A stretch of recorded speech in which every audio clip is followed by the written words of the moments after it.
Welcome to the James Rowe Show on the Barroom Sports Talk Network. I'm James Rowe, and I'm joined by Bryan Jones, who has nothing better to do with his life and needs more friends. So I figure I invite him on. So Bryan, how's it going? Going well, James. Thanks for the invite. I've been working from home since March. Don't get out much. This is exactly what I need. So, You need a lot more friends too, right? I mean, if you're my only one, then yeah, I certainly do. What are you drinking over there, James? Well, since it is called Barroom Sports Talk Network, Yep. think about it. I mean, you're at a bar. What are you going to do there? You're going to drink and talk sports. Yeah. So I got a beer. What And beer? I got Fat Tire. What do you got? Bourbon here, a little Woodford double oaked. Got this. I was saving it for some friends when they would come visit, but we haven't had people over in a long time. So I was like, you know what? I'm just going to open this up before I've gone through everything else down in the basement. So it's a good one. Well, that's your Haven't excuse tried for it. trying to say you have friends. Okay, I got it. That's right. That's right. Yeah, I've actually invited a bunch of people, but nobody's actually shown up. So that's more like it. But Oh, fair enough. Fair do enough. one big single cube. That's the way I do it. Well, I mean, I like Fat Tire because it's a pretty good, refreshing beer. It's tasty, but I don't know. I'm gonna obviously, hopefully, I'll get another one because just going off into a Walgreens and finding a beer is pretty limited. Well, see, I'm south of the river too, so I got to stick to bourbon. When you're in Kentucky, you drink Kentucky's juice, and Woodford's Kentucky made. So it's Well, good stuff. considering this is my first episode, I guess what people don't know about us is that we're located in the Cincinnati area. I'm actually located in the city, but right actually a few hundred yards away from the border, like where this is the river. And Mr. Jones here is across the river in Covington, Kentucky, which is northern Kentucky. That's right. I'm on the cooler side, though. Can't argue with that. I love Cincinnati, and obviously that's what brought me down to this area. So, yeah, and that's how I met you, living at that same building. I think you're still in, right, Lytle, and yeah. So that's our exactly. old Except they stomping changed the grounds. name, but That's right. but just trying to throw us off over here. Well, let's talk about my old stomping grounds. The team from South Bend. I grew up there. Grew up a big Notre Dame fan. They got a big game coming up this weekend. And as someone who's got family from Chicago, That's obviously right. I got family members who grew up as Notre Dame fans. Except my father. My father was always the guy who was just like the rebel. I don't care about Notre Dame. So Who was your dad's team? he doesn't care about football. See, that's interesting. Notre Dame's very polarizing. I would expect your dad to have an opinion, not to not care, but to be like, I hate Notre Dame. I like Notre Dame. No, he does not care for Notre Dame. But Okay. actually, ironically, our friend Amanda doesn't care for Notre Dame either. But she's an Ohio State fan. What does she know? I grew up. My dad's a Purdue grad, so growing up in South Bend, it was like I was a Notre Dame fan. He's a Purdue fan. Everybody hated Notre Dame. If you were either for Notre Dame in South Bend or you would just despise them. No, there was like one or the other. It was binary. And the only thing we agreed on was we both hated Michigan. So that's There you go. But the question is, how did you guys live with each other? I don't know. All three of his children ended up going to Indiana, the arch rival of Purdue. So that tells you something. He never lets me hear the end of it. I think it does. All right, so now obviously let's get into Notre Dame. Yep. This weekend, ACC Championship game, the first time they're ever going for a conference championship. But they're playing Clemson, and Clemson's a 10.5 favorite, point favorite. I don't agree with the odds. Maybe there's bias in my feelings, but I do feel like Clemson has a better chance in this game. So the question is, can Notre Dame beat Clemson twice? That's right. They played back early November. Notre Dame coming out ahead in overtime. Double I think overtime, actually. yeah, double overtime. That's right. And that game was a classic, one of the best Notre Dame games I've seen in years. One of the best And college football games I've ever seen. yeah, yeah. Usually Notre Dame does not live up to the billing on some of these big games we've seen over the last like 10 years. And that was one of the few ones where I felt they actually played and punched at that level of the top teams in college football. Obviously, Trevor Lawrence wasn't in that game back on November 7th. Notre Dame only won by a touchdown, and here they meet again. So I can see it. I can see the bookies giving Clemson the favorite and giving them the points, but it could go either way. I certainly think Notre Dame can win. I'm still thinking about our Indiana discussion from earlier. Well, they are in Indiana technically. That's right. That's right. No, and no, I'm a Irish fan, so I'm always going to think they're going to come out ahead. But actually, I think the early November game proved they can play with this Clemson team. Trevor Lawrence doesn't play on the other side of the ball, and Notre Dame, I think, put up something like 33 in regulation on them. So it's clear that Notre Dame could score on that Clemson team, and I think this will be an interesting one with Trevor Lawrence. You'll really be able to see his impact. Well, to be fair, also players like James Skalski, Tyler Davis, and Mike Jones Jr. were also missing from Clemson. But one thing that really, I think, stood out was even without Trevor Lawrence, Clemson still had a pretty good quarterback. Oh my gosh, yeah. I'm going to butcher his name. I think it's Uiagalelei. Yeah. Did I pronounce it as greatly as Mike Tirico did? That's right. That's right. Yeah. But he had 439 passing yards. He had 2 touchdowns, and he had a rushing touchdown. Two passing touchdowns. And he's a 5-star recruit. Yeah. So I can't really necessarily agree with the pundits or the fans going like, oh, well, Clemson was at a disadvantage without Trevor Lawrence. Oh, come on. Yeah, I mean, there's two sides of that argument. I understand both of them. So this makes for bad sports radio. I'm supposed to stick one side and say you're completely wrong, right? But I mean, Trevor Lawrence is the best player in college football and has been for a few years now. So it's really tough to say that taking him off any team is just the equivalent team it was before, because obviously he's going to be the number 1 overall pick next year, and he just brings a talent level that you really see nowhere else in college football at the quarterback level right now. I mean, maybe a few other comparables, but Trevor Lawrence is kind of the standard we hold everyone else to. But anyone who saw that game, you're right. Like, DJ played great, and if you actually watch that game, and it wasn't like they were putting in a freshman QB. I mean, they were putting in a freshman QB, but it wasn't like they had this huge drop off at the quarterback play. In fact, he made a lot of great throws. I thought the interesting thing to me was Etienne didn't really, run all over Notre Dame like I expected him to. Well, that kind of goes into like one of my next points. Yeah, is more, which is probably going to be a key factor in this ACC championship game, is the run defense for Notre Dame. And obviously, Travis Etienne is probably the best running back in all of college football. I probably am wrong, but he is a stud player. If you can stop him, I think that's where the game is decided. Certainly. I think both these teams, too. You could say that the same way for Notre Dame. If you can stop – I mean, Ian Book's a great quarterback, but I don't think he's on the level of a Trevor Lawrence. He's having Ian Book's having a great senior year, but I think Notre Dame still lives by kind of the running game. If they can get running like they did against Clemson, they really opened that game up early on with the long run for the touchdown. If they can run over Clemson again and kind of have their offensive line push Clemson around, I think they can do well. And to your point, Etienne could run over Notre Dame. We could see a whole different Clemson team with Trevor Lawrence at the helm.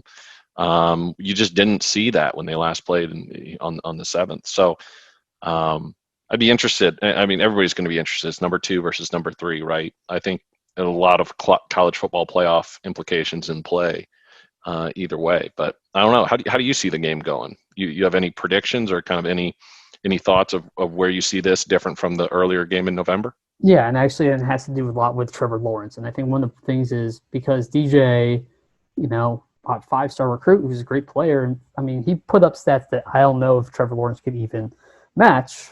But at the same point, Trevor Lawrence has been playing in this league for a long time.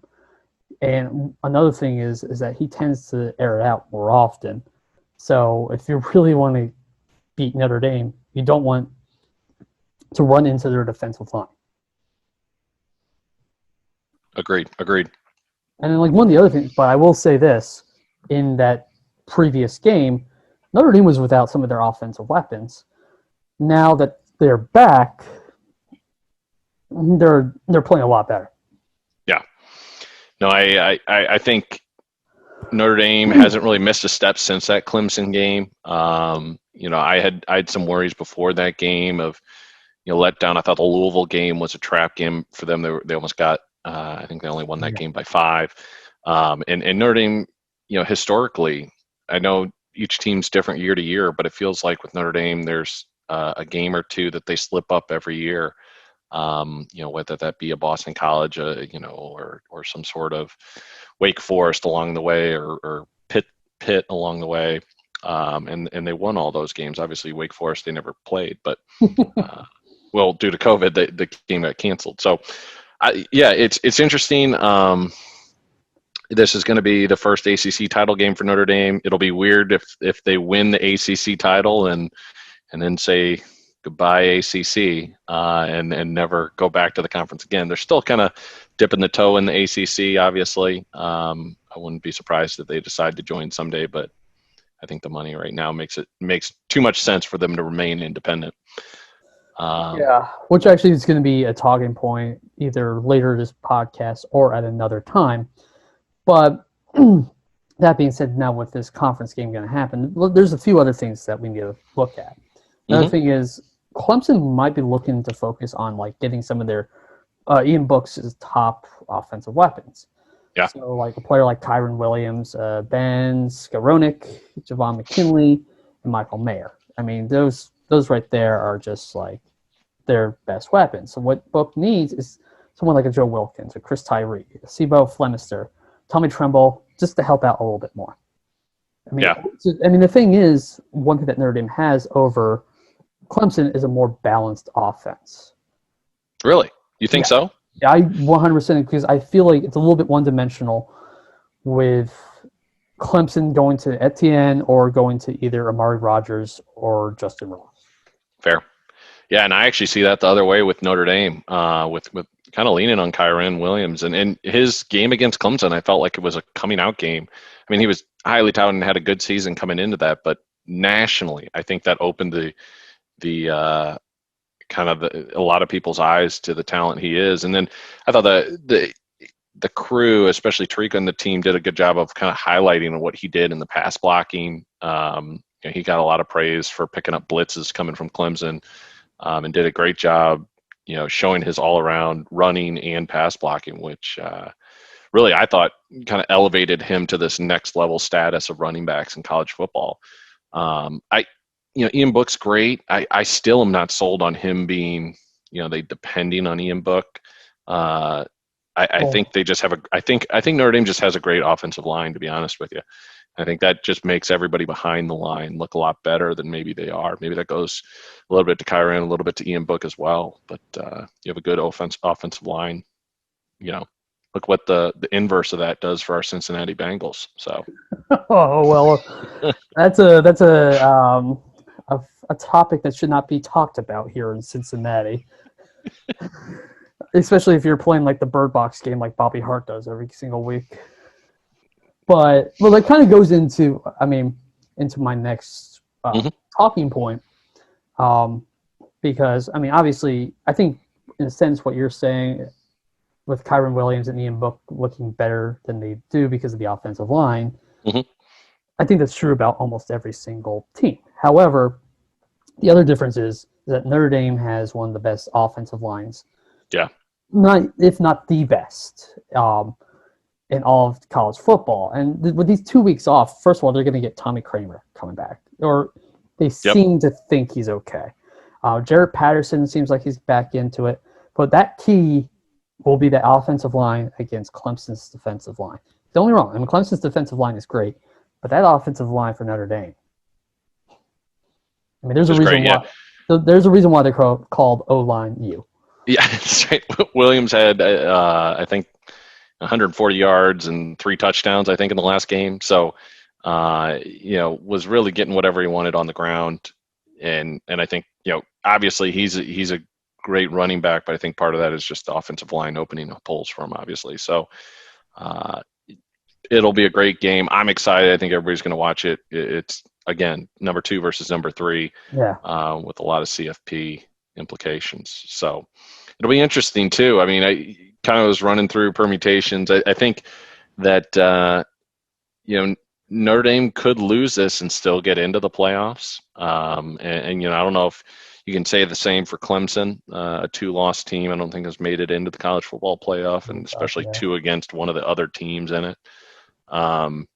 Depends, I guess, too, how the game goes. If it's double OT ending on the last play, maybe they give them another crack at it. But that's actually going to be a talking point just later in this podcast.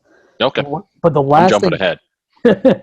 Well, no, I'm glad you are, because now you're previewing for our listeners and viewers as well, since this is both a podcast and a vidcast of what's to come. However, I will say this, just before we get into that topic, is one last thing for the ACC Championship. Here's these numbers about Notre Dame's defense and Clemson's offense. So Notre Dame's defense is the best in the ACC. Clemson's offense is the best in the ACC. Now, the Notre Dame defense has only allowed 17.1 points per game and 315 yards per game. And this is a really amazing stat. Only 8 passing touchdowns. Plus the third down percentage against them is 26%. I mean, these guys just shut it down. I mean, the yards per game thing, maybe it's just because I'm looking at it through an NFL lens. It's like, for the same point, think about college football. Yeah. But Clemson's offense, 46 points per game, 504 yards per game, 27 passing yards, and a 46% third down percentage.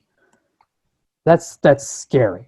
Now, the good thing is for Notre Dame is they're going to be fully rested and they're healed for this game. Yeah. Bad news is, so is Clemson. And some of those stats, I don't know what's going to happen. It's just like it is a toss-up.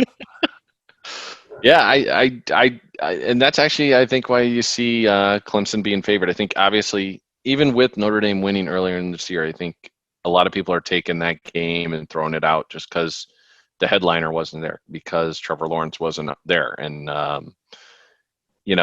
Clemson has been on the college football playoff landscape for years now. Obviously Lawrence has titles under his belt, and he's the type that you'd expect to win these type of games. So right. It's very tough to pick against Clemson, even as much as I want Notre Dame to win. I think Notre Dame had a little bit of surprise factor going for them in the last game. Even with Lawrence out, I think Notre Dame kind of surprised a lot of people around the country with how they played in that game. And I don't think Clemson's going to be, to the extent they at all were surprised when they met last. I don't think they're going to be surprised here at all. So they're going to be ready for Notre Dame. I just think, like I said, as I was tossing my paper behind me, I really think it's a toss-up. I could see it going either way. Personally, I've got a little bias in my opinion. I do think Notre Dame will come out. Wow.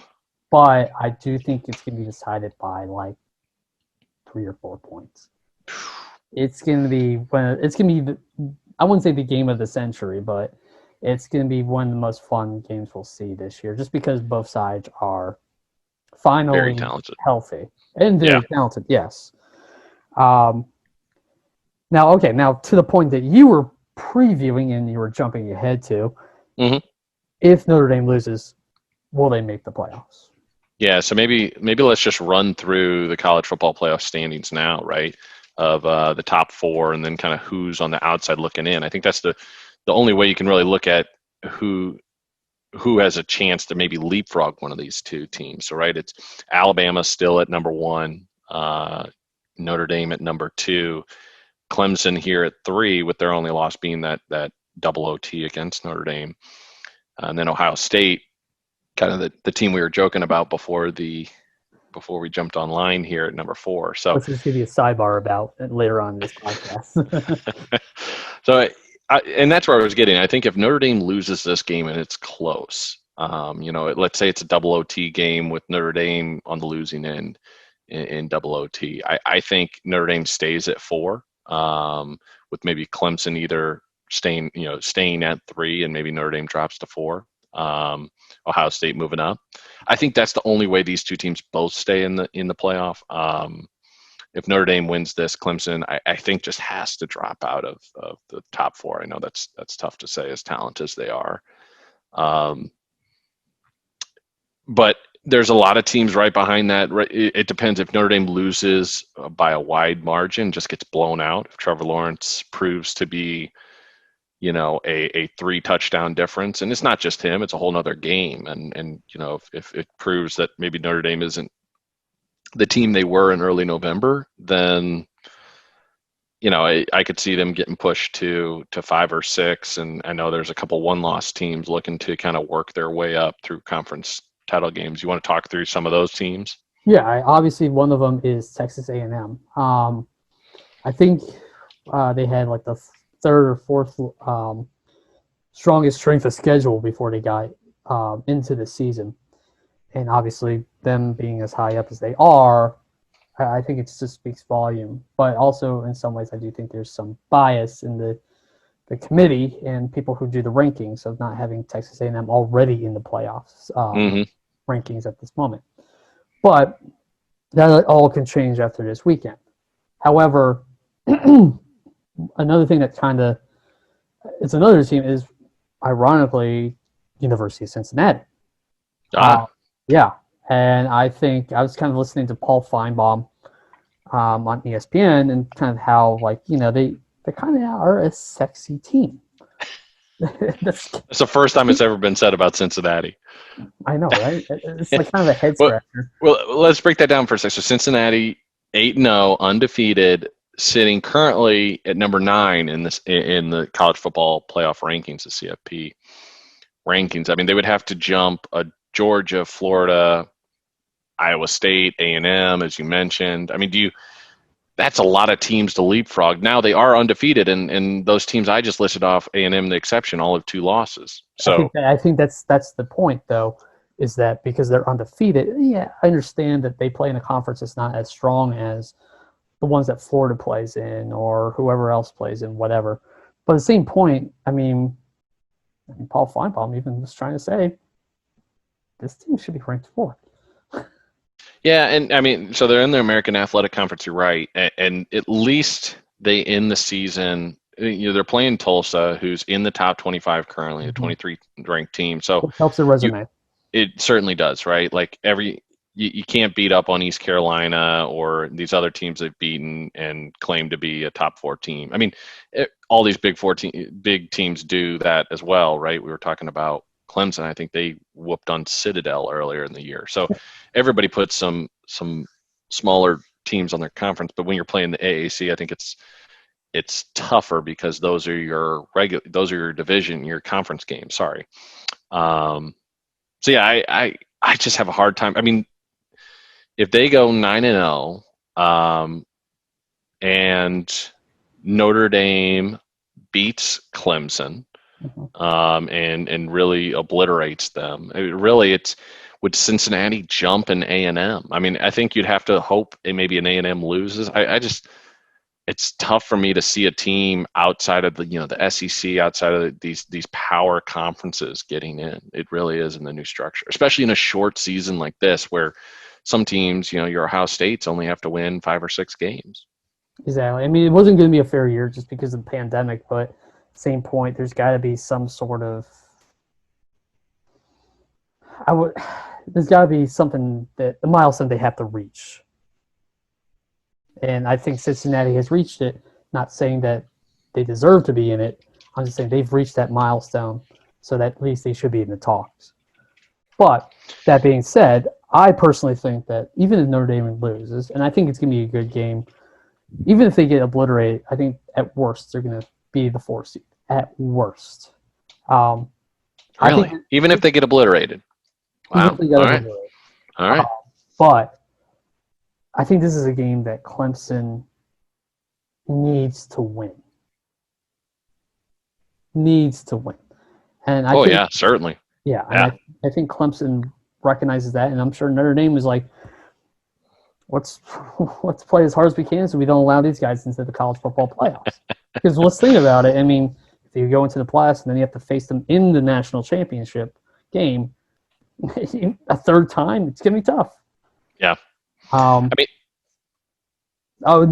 guess the other thing is that what I think kind of helps them still staying in the playoffs is there's 2 factors. They had the second strongest strength of schedule behind Alabama. And then the other thing was they beat UNC just a couple of weeks ago, who just this past weekend absolutely destroyed Miami. And Miami was ranked 10th. Yeah, great point. So that kind of makes a point of like that's my point. It's just like at worst. Yeah. North Carolina is number 15 in the latest polls. Yes, they have 3 losses. I think Clemson, Notre Dame are 2 of those, right? So they're not. Their losses aren't bad. I think there's just so many interesting things about this short season. You look back like 20 years ago. Playing 9-10 games was kind of how each college football team did. I think they've expanded to these 11, 12, 13 game seasons now. But I look at a team like USC, and they're only 5 games into their season because the Pac-12's just started so late. But they could finish 6-0, and and be in the people top. here, people here in Cincinnati would go nuts if a 6-0 team jumped to 9-0 Cincinnati. And even a lot of these SEC teams, even with 1 loss, I think would throw up their arms. But here's another. At least USC has going for them. They're a Power 5 conference now, given not one of the strongest, but still a Power 5 conference that goes undefeated. And USC has a little bit of that like nostalgia, name recognition. I think that actually is worth something in the minds of the college football playoff. And let's not be naive. Brings a lot of money with it, right? That's another piece of this, right? And I don't want to claim that plays a part, but that plays a part in a lot of this stuff. So, no, 100%. Interesting. I agree with you on that one. And I guess one of the kind of the last few talking points. Now that being in the running for the playoffs and then being in the ACC Championship, do you think being in the ACC has helped Notre Dame make it, essentially? This year, 2020, or just kind of broad? I think, certainly 2020. As weird as this year has been, it gave some consistency in knowing who you'd play. The ACC is not the strongest conference. It's really kind of Clemson, North Carolina, and a bunch of other teams. But Notre Dame, I think pairing up with the ACC was smart this year. It gave them a schedule they could stick to versus trying to pick your spots with every other conference, which if you remember back the early part of the year, Big Ten wasn't playing any out of conference games. Pac-12 wasn't playing at all. I mean, Big Ten wasn't playing at all. So all these conferences, the first thing they did was shut down out of conference games, which eliminates Notre Dame immediately, right? So Notre Dame could maybe play amongst independents, and that's not going to get them anywhere when we're looking at strength of schedule, everything. I mean, they would just be akin to a Cincinnati right now, right? So if they're playing the likes of a Navy and other independents who remain out there, Army. Sorry. So I think it was a great move for them. I still think Notre Dame is going to be driven by money, unfortunately, and I think that NBC contract and the ability to kind of keep their bowl winnings, even the payouts they get from their bowl entry fees, they get to keep that. They don't split that with a conference like every other conference team does. I think that's extremely valuable to Notre Dame and Notre Dame football to kind of reinvest in the program.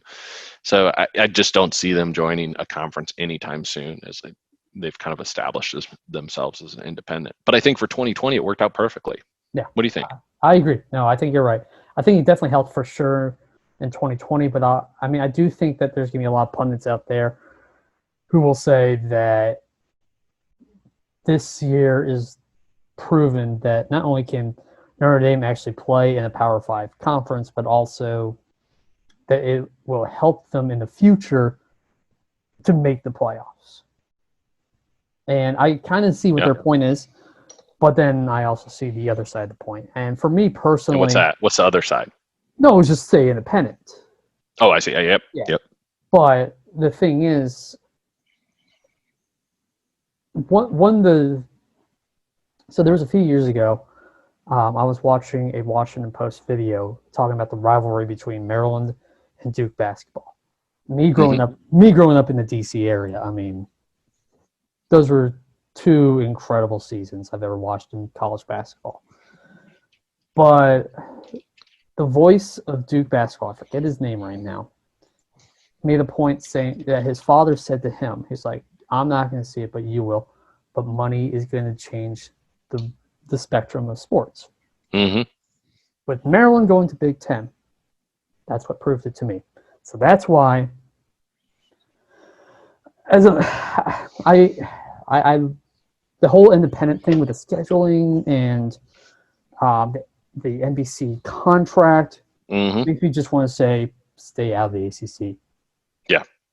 But when I see, and also for tradition as well, but also when I look at the other side of the argument, I see money.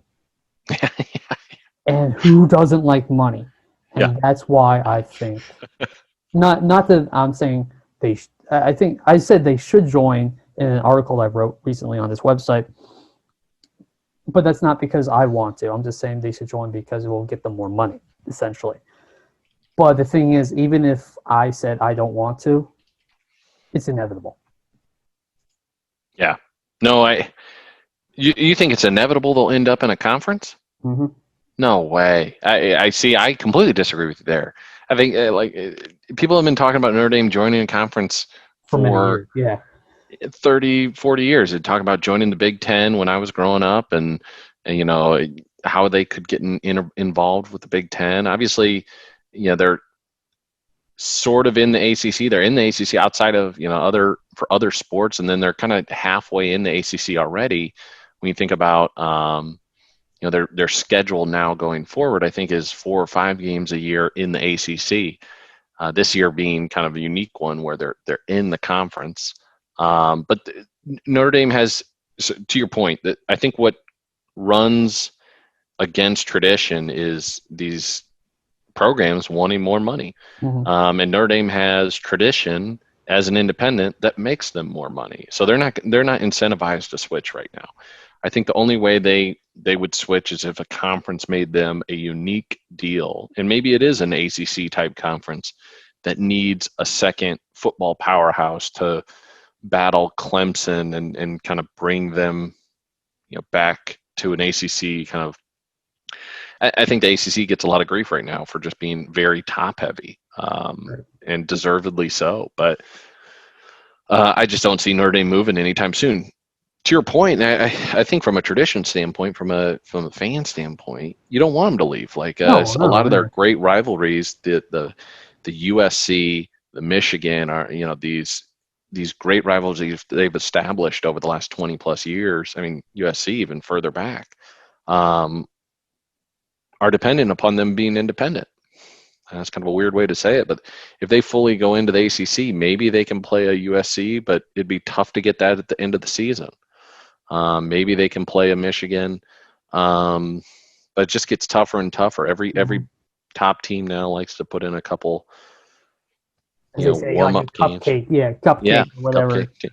Yeah, I mean, but here's also kind of my point too, is that even if Notre Dame goes into the ACC, and this is all going to depend on scheduling because I honestly see, unfortunately, conferences just go into like, okay, you can play one non-conference game and then the rest of it is conference games, just because I don't know, I guess it's easier or there's some money incentives or whatever. But um, Notre Dame could play hypothetically, let's say 8 conference games and then 4 Yeah. or 5 non-conference games. Yeah. They could play the USCs, the Stanfords, the Michigans, the Purdue's. So they can still keep those traditions going and also alternate them. Another year, like Navy would come in, or then they could even They go couldn't Ohio alternate State. Navy, man. They've been playing Navy every year since You see what I'm getting at? the 1800s. Yeah. So that's the thing I think that makes Notre Dame great is they have these long invested rivalries, right? That just makes it really tough to break away from. And it's kind of especially to the Notre Dame fanhood, that is their conference, right? Is a Navy game, is a Boston College game, a USC game, a Michigan game, a Georgia Tech every now and then. These kind of like standard rivalries they've developed. Miami, every time we get to play them, even though it's not as regular as the others, is always a big rivalry game. Florida State has always been big through the years. So some of these have just been great rivalries developed, and Notre Dame's been good, and those teams have been good during those periods. That's what's made them great. I like that ability to choose. I think I agree. I'd like to see less and less a conference is kind of shrinking out of existence. Seems great to me. I don't think it's ever going to happen, but to your point, I mean, a Maryland playing, as far as the Big Ten stretches, who's out west? Is it maybe an Iowa, Nebraska out there is kind of the Nebraska Maryland game as a Big Ten matchup just doesn't seem right. Well, as someone who grew up watching ACC basketball, I can reassure you that I could care less about watching Iowa basketball against Maryland. But I will say for football, it is definitely like a step above than what it was when watching the ACC. However, I will say this: there is kind of the beneficial side, monetarily, for joining the ACC, and part of it is one, and we both can agree to this, is that I'm not going to agree with you. No, you're going to because it's a fact. Because Notre Dame is the #1 college football brand. It is the biggest fan base in all of the United States. Oh, them joining the ACC is only going to improve the ACC's image, but also depends on what's going to happen with the NBC contract. But the ACC, I believe, makes $430 million in revenue, and I wouldn't say they evenly distribute it, but they distribute it out to all the schools that are involved. And Clemson gets something like $30 million of that. So if they were to join, I don't know if they'll get the Clemson type money, but they might even get more. Yeah. I think that's a stretch to say Notre Dame's got the biggest fan base. I mean, a UT, Alabama, Ohio State. There's a lot of No, disagreeing, but there's definitely a bit of a more regional stuff with them, and the reason why Notre Dame has a bigger fan base than those people are because of their television broadcasts. And because all you Irish Catholics, you guys you got to follow Notre Dame. That's right. We just have to. It was beat into us. That's. Well, yeah, I mean, that's the thing. I mean, they have the national brand, so it kind of benefits both sides. Yeah. However, I think, like we both agree on, is that we just don't want to see that. Yeah. No, I think tradition's what makes college football, college sports in general great, right? Is kind of those rivalries year over year. You kind of end up hating that other team you play every year. I remember looking forward to that Michigan game.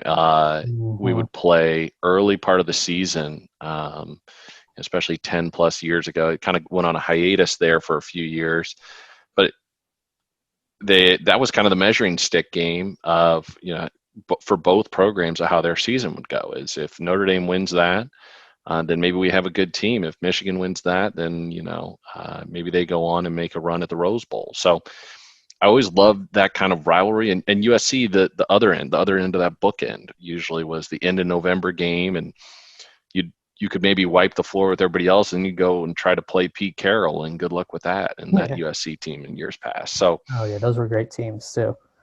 So I like those rivalries. You take that away, and all of a sudden, Notre Dame, North Carolina just doesn't have the same appeal because those teams don't have a history together, right? So it's really tough to get excited about it, even though maybe North Carolina in a given year is better than a USC, is better than a Michigan, certainly this year. But it's just tough to get up about those games. And I think you being from South Bend and you having all that tradition and stuff ingrained in you. But here's the other thing: as someone who has grown up watching sports for whoever it is and things having changed, and I've come to appreciate new rivalries.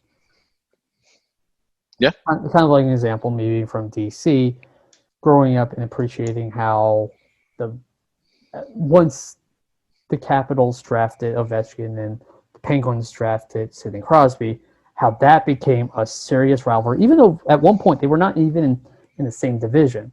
But then when they went into the same division, it became like, okay, this is the new rivalry. This is fantastic. Yeah. And you can do that in the pros, right?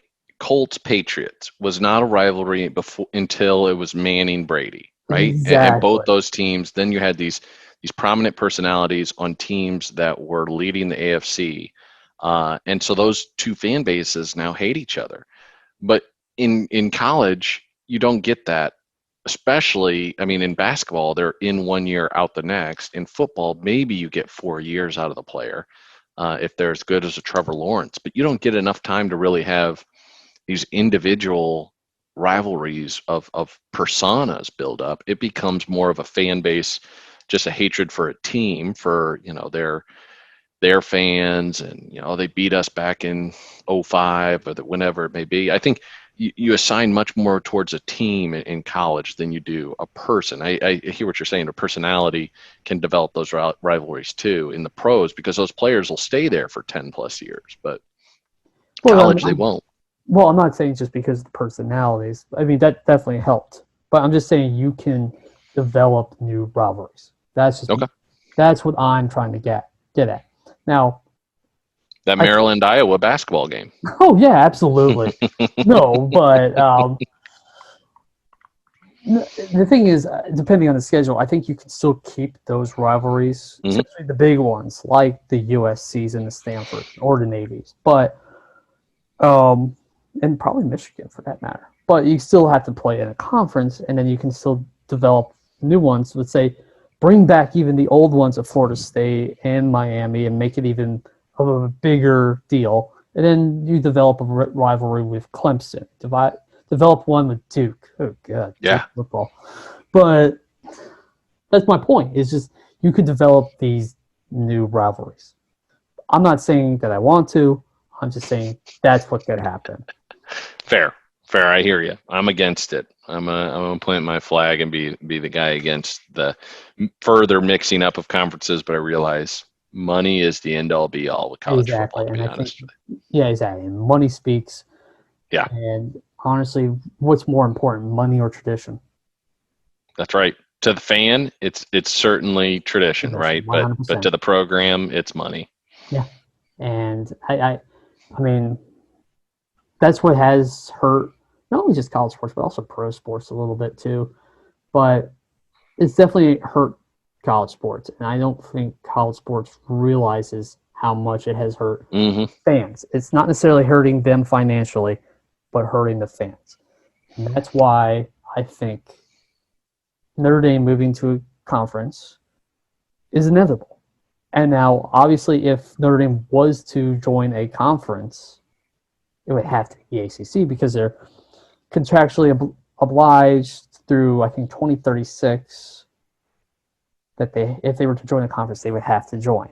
Now, after 2036, if they were to join a conference, I want them to, if they were to join a conference, personally, I want them to join Big Ten just because of geographic reasons. Oh, it makes perfect sense. Exactly. It's a better conference anyways. And they can keep the rivalries with Michigan and start a new one. Michigan State, Purdue, all those Ohio teams they've been State. playing forever. Yeah. Oh my goodness. Yeah, that Ohio State Notre Dame game would become huge. Yeah.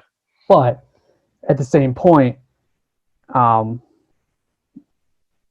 don't know. It's just if they had to join, it would have to be the ACC at this moment. And I mean, 2036, it's 16 years from now. Yeah. God forbid that anything happens in between. They're not going to do it. They're not going to do it. James, I'll put money on it. I've put long-term bets with you in the past, and I will do it again here. Are you going to make this a hot take right now? By 2036, 16 years from now, Notre Dame's not going to be in the ACC. I'll put that down in ink. We'll figure out a bet after this when we're not being recorded, but we'll figure out a good one. Maybe it's a tattoo or something. So. Oh well, no, hold on. No, but I hear you, and I don't want to get too much into this because I know we're kind of getting off topic, just Notre Dame in general. But like, as college football and college sports kind of get away from the student athlete, and now it's very much, from the sport aspect, a little bit of a semi-pro, except we're not paying the players yet. As you start to tear away those traditional rivalries, and then they're just playing a different team, you're in a new conference, and we switch it up, and we're playing for TV markets and the like, and not the team you've been playing for the last 50 years that, you grew up watching with your dad, and they were playing, and you hated that team, yada, yada. But I think that's what separated college sports from pro sports. You were already watching a lesser talent level, right? Mm. No one's arguing that what you're seeing on Saturdays is equivalent of football on Sundays, but there was some sort of team aspect, and you identified with that team, and you disliked that other team, and maybe you still have that team identity, but it almost becomes like a minor league NFL at some standpoint when we're just cheering for Notre Dame to beat these random teams that they'll play.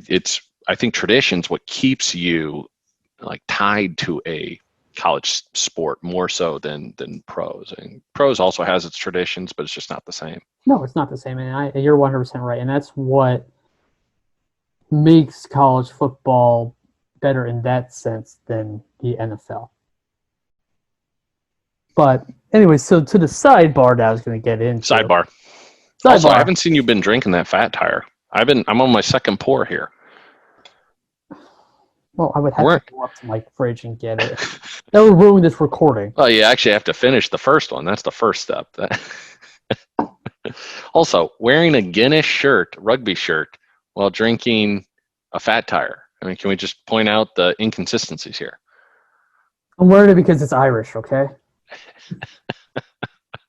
I love grinding your gears because I know when we're recorded, you're refraining from cursing, and right now it's hurting you from cursing. I have an Irish Catholic background. I was like, wow, I'm surprised he really withheld himself there. I'm trying to see if I can.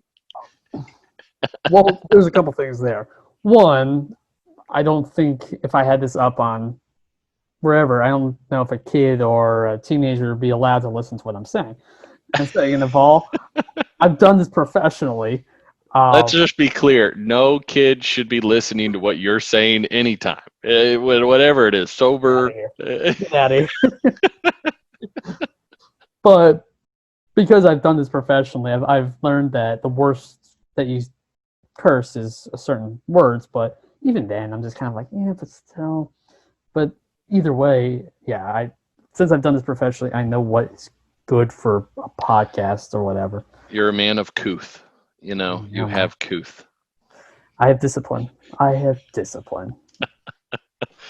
All right, well, I think we've officially gone off the rails. Yes, we have. And I'm going to blame you for that one. Because, I mean, I understand you're looking for friends.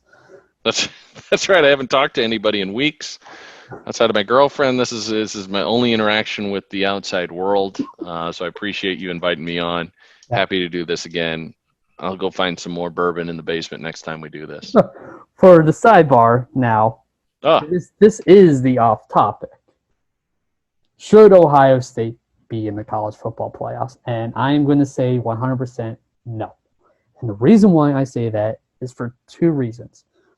And I think we talked part of it before we even started recording. But the one is, in my opinion, that makes the most sense. Is they haven't met the threshold of what the Big Ten had already originally planned.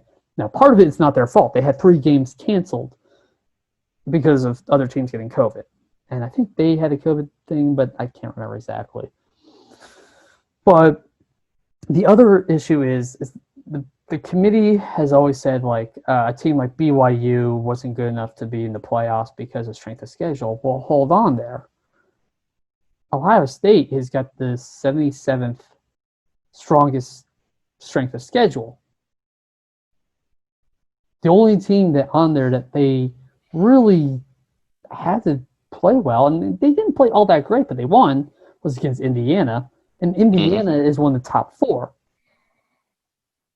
Now, what do you mean top 4? They had one of the top 4 strongest strengths of schedule. Oh, fair. Yeah. So the inconsistencies there is why I don't think Ohio State should be in the college football playoffs. That being said, this is no disrespect to Ohio State. I think it's not their fault that they're in this situation, but also the same point.